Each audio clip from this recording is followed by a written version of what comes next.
Katika wasaa mwingine ni kukaribishe tena mtazamaji wa The World News katika kipindi hiki cha ulimwengu wa siasa. Mimi ni Adam Hussein.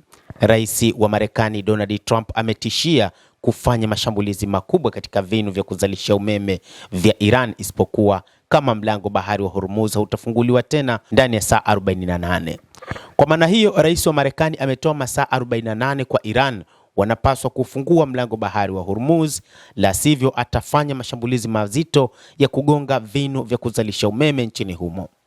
Iran imezuia njia muhimu ya majini kwa kiasi fulani na kwamba wamefunga kwa meli nyingi tangu Februari 28 wakati Marekani na Israel zilipofanya wimbi la kwanza la mashambulizi dhidi ya Jamhuri ya Kiislamu ya Iran. Usumbufu wa usafirishaji wa meli pamoja na mashambulizi ya Iran kwenye miundombinu ya mafuta na gesi katika majimbo katika nchi za Ghuba unaongezeka na kuongeza bei ya nishati ulimwenguni. Trump alitoa makataa hayo kwa Tehran siku ya Jumamosi jioni baada ya majaribio yaliyoshindwa ya kuhamasisha nchi za Ulaya kusaidia kurejesha ufikiaji wa bahari hiyo.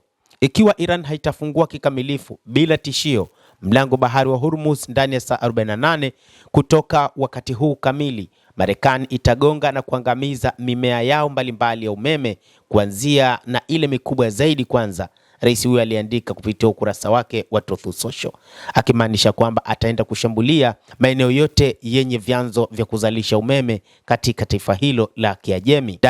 WHO imeonya juu ya hali mbaya zaidi ya nyuklia nchini Iran, kwamba kuna uwezekano mkubwa namna ambavyo Marekani na Israel wanavyoshambulia baadhi ya maeneo yenye vituo vya nyuklia itakuja kusababisha utokaji wa hewa ambayo inaweza kusababisha vifo vingi vya raia wasiokuwa na hatia.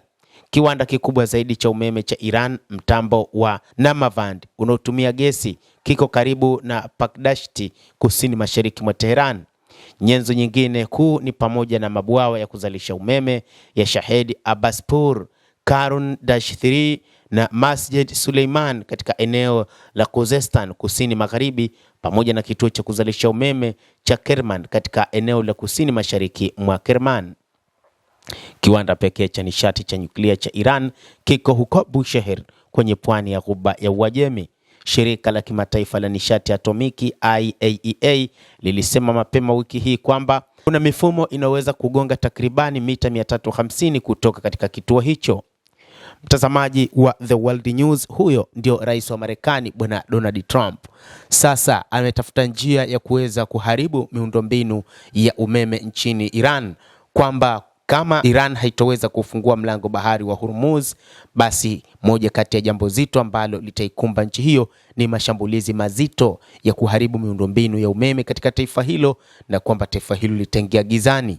Mpaka sasa bado hatujapata majibu ya Iran, lakini mtazamaji wa The World News, tutafuatilia ni nini ambacho Iran inajibu kutokana na matakwa ya rais wa Marekani Donald Trump kwamba wasipofungua mlango bahari wa Hormuz kitakachotokea ni wao kushambuliwa, kwa maana kufikia Jumatatu wao wameshafungua mlango huo bahari wa Hormuz, vinginevyo watajuta, kwa maana kushambuliwa vibaya katika maeneo yao ya mifumo ya umeme ya taifa hilo.